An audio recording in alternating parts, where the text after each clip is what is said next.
What is up, Janksters? It's your boy Graham, also known as HamHawks42 on the internet, and today we have Rakdos Sacrifice in Standard. You know what? We don't have the Witch's Oven, we don't have the Cat, we don't have Woe Strider. You know what? We don't need them.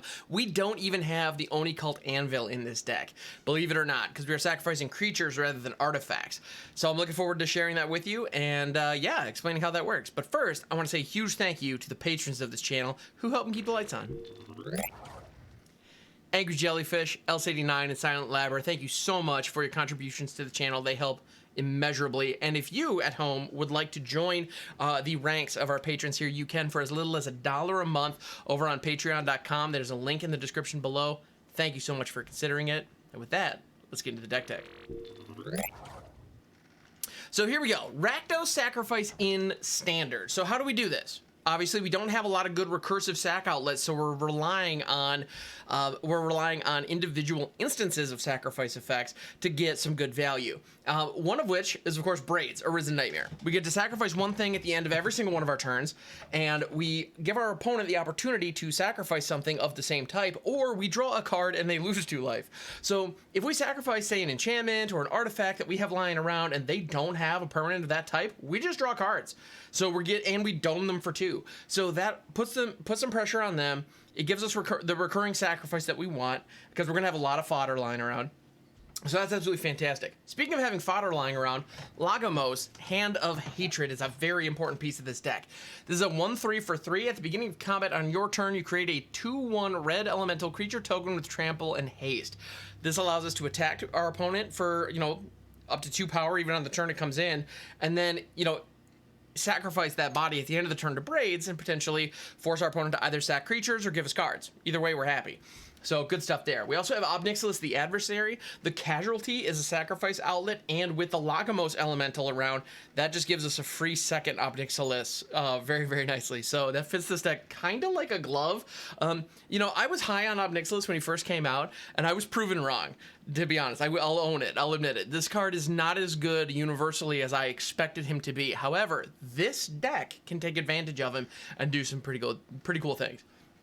And of course, if you're running Ob Nixilis, we're of course running the Tenacious Underdog. This is a 3-power 2-drop that can recur itself out of the graveyard. Fantastic. Wow. Again, another creature that we are more than happy to sacrifice for various benefits. And if we can sacrifice this to Ob Nixilis' Casualty, the token copy comes in with 3 loyalty. So we're doing the thing. It lines up quite nicely. And if we have a Tenacious Underdog online, we don't mind sacrificing that to Braids' ability, because we can just blitz it back later anyway. So all kinds of good stuff. Speaking of recurring stuff out of our graveyard, we also have Cult Conscript. This is a 2/1 for 1 skeleton warrior. Enters the battlefield tapped. You can pay 2 at instant speed and return it from the graveyard to the battlefield. Activate only if a non-skeleton creature token died under non-skeleton creature died under your control this turn. So if we blitz a Tenacious Underdog, it dies at the end step. We can bring Cult Conscript out. We can, if we sacrifice a creature to Braids, we can then pull Cult Conscript out. It's very easy to recur this thing, and then we can sacrifice it for other value. It gets out of hand really fast, as you can imagine. We also have Eaten Alive. This is a sorcery for 1. As an additional cost to cast the spell, sack a creature or pay 3 and a black. So we can just rip it for 5 late in the game if we don't want to sacrifice anything. Exile target creature or planeswalker. That's awesome. It does the thing. We exile a creature or a planeswalker. That's our removal. It's perfect. And it only costs us 1 if we have a body that we can sacrifice. And we will have bodies to sacrifice, as you can see. Speaking of having stuff to sacrifice, Voldaren Epicure puts 2 permanents online that we can sacrifice, one being a blood token, the other being a 1/1 vampire that frankly is expendable as it gets. So this is another great piece of sack fodder that fits what we're doing nicely. Now we're doing all the sacrifice shenanigans. How do we pay that off? Well, we have the Meathook Massacre, so every time one of our things dies, we ping our opponent for 1. We also have the Weatherlight Compleated. This is a really cool artifact that fits in this style of deck perfectly from Dominaria United. That says whenever a creature dies, I'm going to summarize it a little bit. The text is a little complicated. When a creature you control dies, scry 1, then put a counter on it. If you have 4 or more counters, it's a 5/5 flyer. So that if 4 things die after Weatherlight Completed hits the field, we have a 5/5 flyer on board. After the 7th time something has died under our control, and with every one of those times we're getting a scry, by the way. Once the 7th thing dies, we start drawing cards with this. So it's just a ton of value for doing the thing this deck was going to do anyway. So Weatherlight Compleated is pretty fantastic. Absolutely love it. Also, Lagomos has another ability, by the way. Tap, search your library for a card, put it into your hand, then shuffle, but activate only if 5 or more creatures died this turn. That's like an EDH ability. I don't think this deck will ever get to that point, but at the same time, the reason we're not getting to that point is because we're killing our opponents long before that's a factor. You know, we don't have more than 4 creatures on the board at any given time in this deck because we're applying so much pressure to our enemy, the game is over by the time we could get the 3rd or 4th one down. So that's the goal. We also have Henrika Domnathi. This is a 1/3 flyer for 4 at the beginning of combat on your turn. Choose one that hasn't been chosen. You have to just draw a card and lose a life. Great. Each player sacrifices a creature. We're going to have expendable creatures lying around, so if our opponent has 1 or 2 things, they just have to get rid of something, and that hurts them a lot more than it hurts us. Or transform Henrika Domnathi into a 3/4 flying Death Touch lifelinker. All modes that are just lovely. That's just all great value, especially because we're going to have expendable bodies lying around all the time. So that sacrifice ability could be really good removal. We also can get a Death Toucher on board if that's what we absolutely need. If we need some Death Touch and lifelink, it gives us that potentially right away. Just good stuff. Henrika's just solid. And in our mana base, we have the only good Rakdos duels.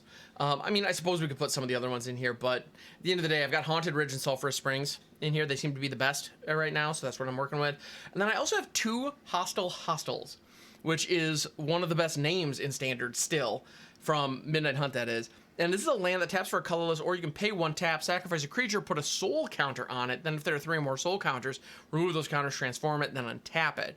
You activate only as a sorcery. So if we have no other way to really take advantage of like the Lagomos creatures that are being generated every single turn, plan A, Braids. We want Braids online to be able to sacrifice those elementals every single turn to give our opponent a really uncomfortable ability and really uncomfortable choice. That's what we're trying to do. If we can't get that, being able to create the elemental, swing with it, and then post-combat sacrifice it to the hostile to put a counter on it and ultimately work our way up to the creeping in, it's pretty good. Whenever it attacks, you may exile a creature card from your graveyard. If you do, each opponent loses X life and you gain X life, where X is the number of creature cards exiled with creeping in, and you can pay 4 and phase it out, so it can even protect itself. So, cool card, interesting idea. It's also a 3/7. It's going to be tough to get to. This is definitely like plan D. This is the last thing we want on here, but at the same time, it is a recurring sack outlet every single turn. So, we can get some value at it. Out of it later in the game, or at the very least, it can be a sack outlet that can activate our Weatherlight, for example. If we have to just sacrifice something to turn Weatherlight into a 5/5 pre-combat, we can do that. We can sacrifice like a Voldaren Epicure or a Tenacious Underdog that wouldn't have gotten through in combat or whatever the case may be to get that 5/5 flyer. So that's something that we can, there are little moments, little angles that we can take. So that's why it's in here. It's just a utility land that fits what we're doing. So I gotta say, I've played a little bit with this deck so far, and early tests have been very positive, and I'm hoping that it continues to be so now that the camera's running. So thank you so much for checking out the video. I appreciate it. We're gonna get into some gameplay.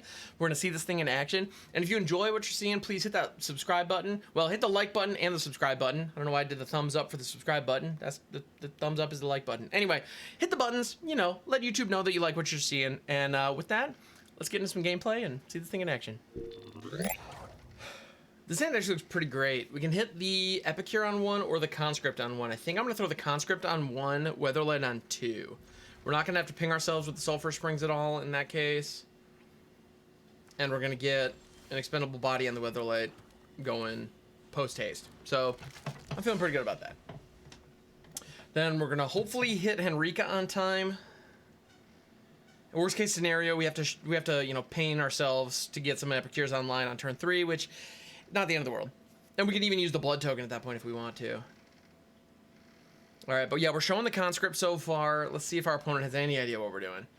They're taking a second, possibly to figure out how to sequence their lands. I get that. Alright. Also, is it just me, or is it super cool to squeeze a pet now? I gotta say, I'm really digging it. Anyway. Alright. Yeah, Oppo taking a second. Tis what it is. But yeah, we're going to have Weatherlight Compleated on 2. They might also be a little bit hesitant because they're seeing black already. One of the things right now in Standard, black is far and away the most powerful color. In Dominaria United, black got juiced hard. Like, there's some phenomenal stuff between Sheoldred, Braids. Uh-oh, it looks like our opponent may have timed out. I'm gonna play our game though. See what happens. No, they're still here. Okay, interesting. Let's play that out. We are gonna hit. We are gonna take some pain, which I don't love, but you know, we're keeping it fair with our opponent because you know we deal one to them, we deal one to us. Seems even. I don't see a problem with this. All right. They're touching our stuff. Fair enough. All right, we're not gonna hit the blood. We got the braids. Got braids. Gonna throw Henrika here. Go ahead and draw a card. Got another braids. Wow. All right, this is pretty nasty. So it looks like our opponent missed a turn earlier, which is a bit, you know, is definitely unfortunate. But at this point, they kind of have to hit us with. They're gonna cut down Henrika, sure. Let's get our scry on. Lightning strike is solid. I'll take that. I'll absolutely take that. All right, we're gonna go ahead and slickety slap here. Here comes Braids, the Arisen Nightmare. And Braids, I'm gonna go ahead and sacrifice one of these artifacts that is just chilling here, just being an artifact. Yeah, we got this in the bag. I mean, they could even wipe our board right now, and I'm still, yeah. Felt pretty good. All right.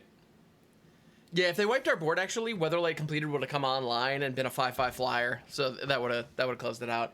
We had the board wipe insurance. All right, feels good. Let's see if we can do that again. This actually looks pretty decent. This looks relatively decent. So turn one, we're gonna hit the Conscript because it puts 2 power on board. That could be nice. And turn 2, we can hit the Epicure. And if we're lucky, turn 3, we'll be able to hit Lagomos. All right. So far, it looks like we're gonna get lucky. Which maybe I shouldn't phrase it that way. We're going up against Esper again. We see another Rafine's Tower. Okay, rock on. All right, homie Skillet, what you got? So at this point, our opponent, we were on the play, which helps a lot. But our opponent just played a second tapped land. We can hit Lagomos or Braids. Either way, pretty jazz. I think I'm going to throw Braids here. Well, we can attack first in that case. If we were going to throw Lagomos, I'd want to do it before combat. Since we're going to throw in Braids, we're going to do it post. Sack of blood. Ding our opponent, draw a card. Seems good. And then next turn, I mean, the amount of pressure that we're applying so fast. We were on the play, like I said, which helps a lot, to be sure. But the amount of pressure that we are able to provide. I mean, our opponent just untapped for their 3rd turn, and they're already at 12. And we have a dominant board state. I love this deck. I love it. I cannot get enough of it. All right, Meathook Massacre takes out some of the weenies, sure. Gain a little bit of life back. It's kind of what you got to do. I get it. Here comes Lagomos. Let the rhythm take you over, Lagomos. All right, and then Braids has to resolve first. We're going to sacrifice this creature. Yeah, they're going to gain 1 off that, but then lose 2 off Braids. Oh, we draw a card. We're doing the thing. We're just doing the thing. So that Meathook was critical, but I don't know how they could follow it up here. Lily's good. Lily is actually quite good. They can down tick it. We lose something. Upticking her doesn't really do anything for them. Yeah, so they have to down tick. We're gonna lose Lagomos. I think Braids is just too powerful. I don't want to lose Braids. Let's throw the Haunting Ridge. Epicure. As well as the Underdog. We could have got the Cult Conscript back as well. Braids is gonna smack Lily. Doink. And then Braids is gonna sack an artifact. Dang 'em, draw cards. It seems good. This seems good. Braids is pretty fantastic. Not gonna lie. Yeah, Braids is pretty darn fantastic.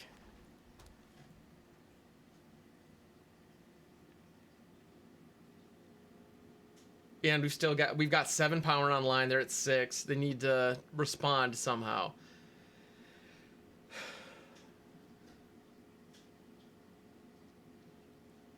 Yeah, I mean, I don't know what else to say. The amount of pressure. Archangel. Ooh, Archangel Wrath is actually really good. That's legit. Yeah, they can blast the underdog, gain some life, gain another life off the Meathook. Okay, there you go. There you go, Oppo. Good work. Oh, we drew the one thing that answers that beautifully. Yep. Definitely sacking the Epicure all day. They get to gain 1 life, but the Archangel Wrath, they get that lifelink off the board. Let's go. And then we're gonna blitz our underdog. Crash face for 6. And then, yeah, our Braids has to resolve first. So we can sacrifice the Tenacious Underdog to satisfy the Braids trigger. Because it was going to die anyway. We draw a card. We draw 2 cards. The synergies are alive and well here. It feels pretty good. And we even have Lightning Strike in here. If we draw a Lightning Strike here, it's just game over. But at the same time, we blitz the Tenacious Underdog and it's game over. So yeah, they have a Lightning Strike of their own. Fair enough. Gotta get rid of Braids. They do gain a life. Sure. Is it over? I'm very interested to see how they followed that up. Because if we blitz the Tenacious Underdog and then play the Epicure, because the Epicure would dome him for 1. Ooh. I do like me an Ob Nixilis. I definitely like me an Ob Nixilis. Alright. Underdog's coming out. Underdog's crashing in. I think they have to block here. If they don't, they die. They don't know that, but that is just how this works. They're gonna get the Meathook triggers. Sure. Let's go ahead and throw the Epicure. Ding for 1. Get the body.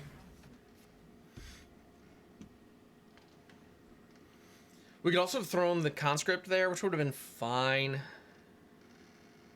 Would have been fine. Not amazed by it, but not mad at it. So our opponents are doing a good job of holding on, and one of the things about this deck is it does chew away at our own life total, which is kind of unfortunate, but at the end of the day, kind of what you got to do sometimes, you know? We're paying a pretty hefty price for being able to provide a ton of pressure really fast. I think it's worth it. Okay, I think we might need to get Henrika online here pretty fast. Let's draw to a Braids. That would be delightful, but okay. Not to be. That's okay. I'll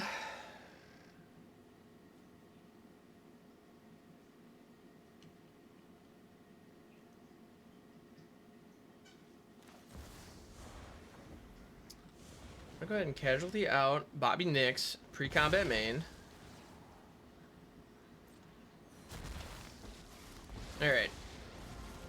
I'm not afraid of that. And throw down a devil. Will make quick work of you. Then you go ahead and uptick the token. Plead for mercy.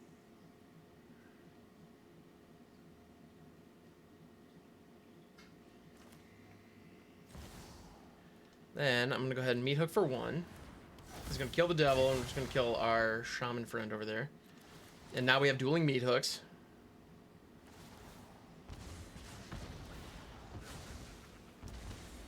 Alright, cool. But we have the odds.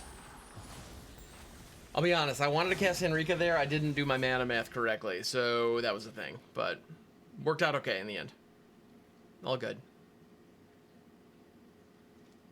But now they're in a situation, unless they can get rid of these Ob Nixilis, they have to hold both cards in their hand. Yeah, they have to hold the cards in their hand because I'm going to force them to discard. You hold at least 1. Yeah. Pressure. That's the name of the game. Pressure. Nothing but pressure. This deck is legit, everybody. It's doing some phenomenal work. At least in Platinum. At least in Platinum, it's doing the work. So, I'm loving it. And, yeah, please leave a comment. Let me know how you feel about it. But let's get at least one more game in. Cult Conscript and Eaten Alive. This is kind of a janky hand, and I am here for it. Let's go. Paying land for the win. All right. Can crash in for a little bit of damage while we can. Doink. Pain land again for the win. All right, we got pressure. We got power on the board. I will take it. And we got these Eaten Alives just sitting back, chilling. Underdog, not bad. I'm tempted to throw the Meathook for 0 here. We can throw the Meathook for 0 and then attack. And just let our opponent do whatever they will. The other option is we can sacrifice the Epicure. I don't want to lose an Eaten Alive for that. Yeah, you know what? I'm going to trust my gut here. We're going to throw the Meathook. They may block however they wish. They choose not to. All right, fair enough. That is fine. We're going to end the turn, make it look like we're holding up a play with fire. We don't have that in the deck. Our Oppo doesn't know that. It's all good. That is a good target for an Eaten Alive. Ooh, Darian, that is also a fine target for an Eaten Alive. Let's go ahead and blood away this Underdog. And we hit the swamp. Let's go.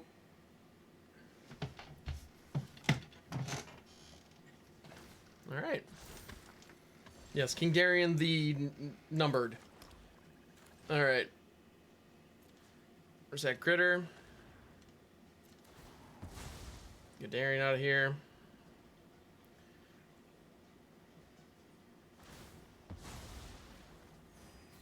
To sacrifice it, give these little guys indestructible, so I can't attack into them anymore, which is mildly problematic. However, I get to do this. Sacrifice one of these conscripts, ping our opponent for 1, get the Lunarch Veteran out of here. That's life gain that we get to cut off. We're gonna have to use the Pain Land for that, but the conscript's back again, tell a friend. All right, cool. Not amazing, but we disrupted our opponent's plan. Okay. You know, another Meathook here would actually be pretty delicious, but it is what it is. We have the Hostile Hostel. Is this is this game going for the Hostile Hostel plan? We might just be doing it. Braids is also pretty awesome. Braids can get us some good stuff here. I like that.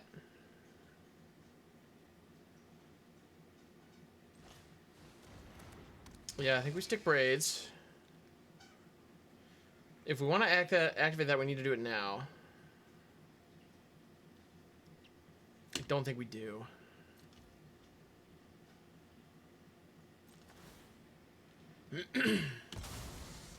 Lose one of the conscripts. Give our opponent the opportunity. Yes! And we draw the Meathook. Let's go! Oh, we got it. We frickin' got it. Rabble rousing. Dang, yo. That is going to be a lot of stuff. If that's a Jetmir, we're boned. Fateful Absence on Braids. Okay. Sucks, but it's fine. Oh, we have to pay life for that. Never mind. I'd rather just do this. Give me that card. Dang. We draw another Braids. Let's go. All right. We're locked there. They get in for some damage. All right. Get a little bit of action there. We're not gonna not do this. Am I sure? Come on, why would I not be sure? Look at that board state. Boom, baby. Give me all that life. Gimme, gimme, gimme, gimme, gimme, gimme, gimme. Back up to 19. Let's go. And we have the Conscript, the Underdog in our graveyard, and a Braids in hand. So, feeling pretty good. Feeling pretty darn good. Darian's back. Oh, okay. Don't love that.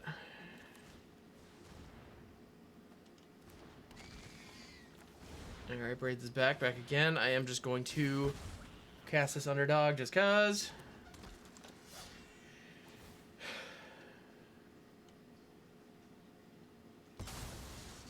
We're gonna sack the Underdog, give them the opportunity, sacrifice a creature, or give me a card. I'll take the card. Alright. Meathook doing his thing. Happy to see it.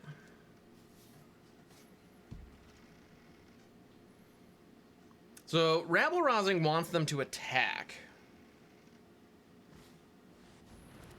Ooh, Adeline also would like an attack here.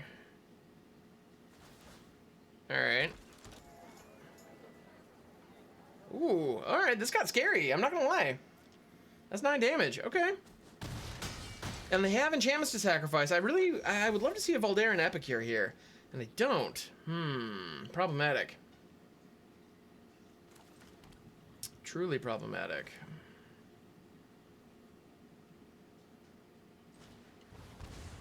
Okay. Underdog, get out here.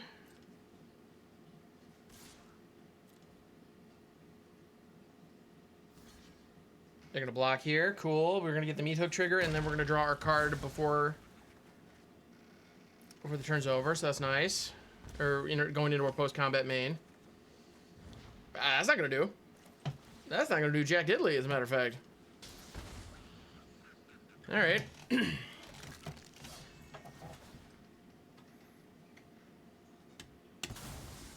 Attack the Meathook, give them an opportunity to get rid of either the rabble-rousing or the wedding festivities. To be honest, if they get rid of the rabble-rousing here, I think we're still dead. Yeah, we are. Actually, they got us. This game, they hit the perfect sequence. Being able to double down Darien. Oh, they get rid of the festivities. Interesting. I think we're still dead. Yeah, no, they still got us. Yeah, because Adeline, if they attack with all, the rabble rousing is going to trigger, and Adeline is going to just poop out another critter. Yeah, exile that to gain 2 life. Sure. They're not going for the kill. They're not going for the kill. That puts us down to 1. Me took off the top.